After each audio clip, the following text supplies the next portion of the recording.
You ever see a 74-year-old man get slammed into a squad car like he just robbed a bank, only to find out 30 minutes later he used to run top-secret ops for the Pentagon? Yeah, that happened. And the cop who did it? Let's just say he picked the wrong morning to act like a cowboy in a public park. It was a chilly fall morning in Briar Hill, Virginia, trees turning orange, a soft breeze in the air. Carlton Hayes, retired Marine colonel, sat on his usual bench in Ashwood Park, sipping coffee from a paper cup and watching kids chase each other around the playground.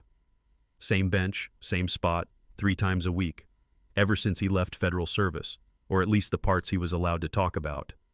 His Navy ball cap, weathered and proud, shaded a face that had seen combat zones and war rooms, but right now, he was just trying to enjoy his coffee in peace. Then came the voice, sharp, impatient.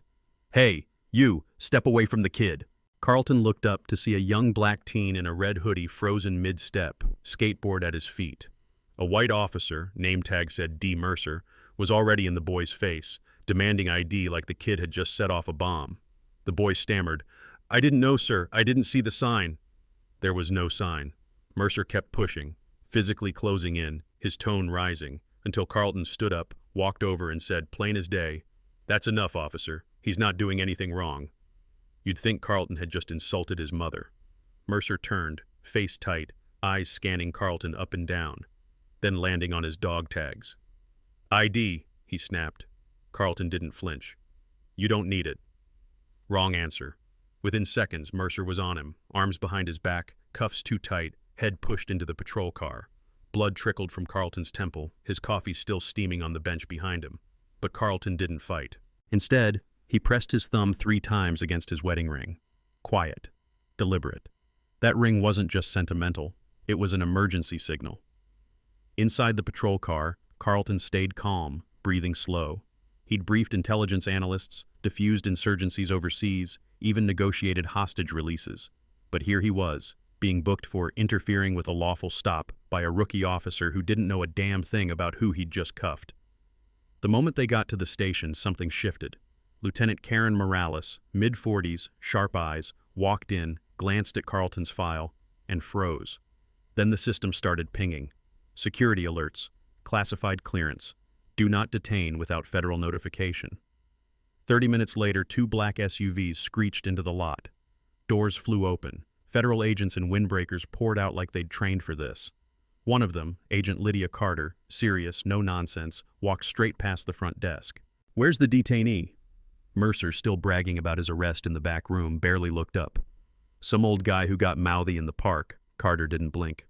"You arrested Colonel Carlton Hayes, advisor to 5 presidents, former Joint Operations Commander, current head of a classified diplomatic task force." Mercer laughed, until he didn't.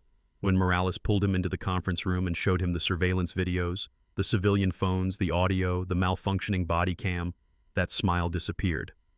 And when Agent Carter played the statistical breakdown, the kind that showed Mercer's body cam had conveniently malfunctioned during 62% of his arrests involving minorities, the color drained from his face. Meanwhile, back in the hallway, Officer Jamal Rivers, quiet guy, 4 years on the force, walked up to Carlton and whispered, "Sir, I've been told to clean your wound." Carlton looked at him, young, respectful, nervous. "You a medic?" he asked. Rivers hesitated. "Former Navy corpsman," Carlton nodded. "Good man." As Rivers gently applied a butterfly bandage, Carlton finally spoke again. "This happen a lot?" Rivers didn't answer, but his silence said plenty. Turns out Morales had been quietly compiling complaints about Mercer for months. Racial profiling, excessive force, intimidation. But nothing stuck. The system always closed ranks. Witnesses recanted. Cameras went missing. Promotions still came. Until now. Until a retired colonel got thrown into a patrol car for protecting a kid with a skateboard. And that's where the story should end, right? But it didn't. Because Carlton didn't just want an apology. He didn't even want Mercer fired. He wanted change.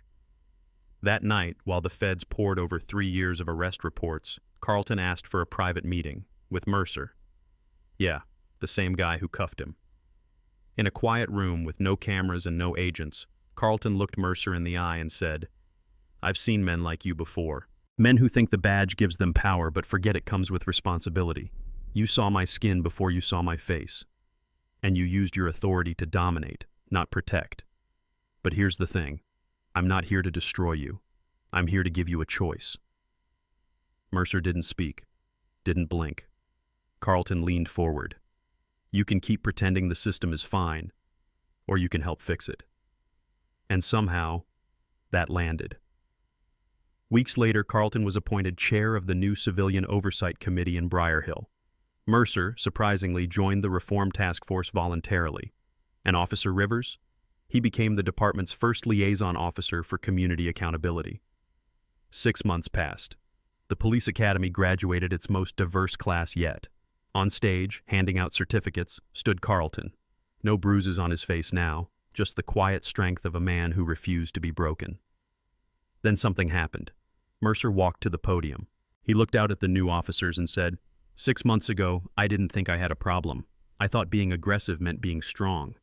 But that day in the park, what I did to Colonel Hayes, that was the wake-up call I didn't know I needed. You could hear a pin drop. He continued, working with the kids I used to profile, hearing their stories, changed me.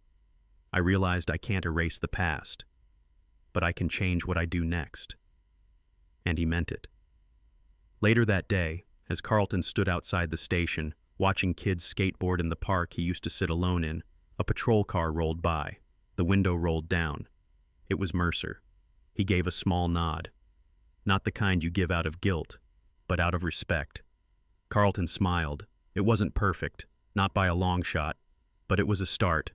And sometimes, that's enough to keep moving forward. So let me ask you something.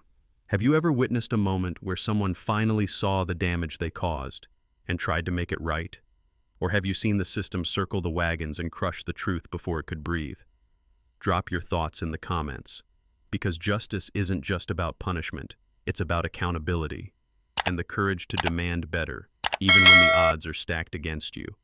Like this video if you believe one voice can shake the walls. And don't forget to subscribe, because the next story might be yours.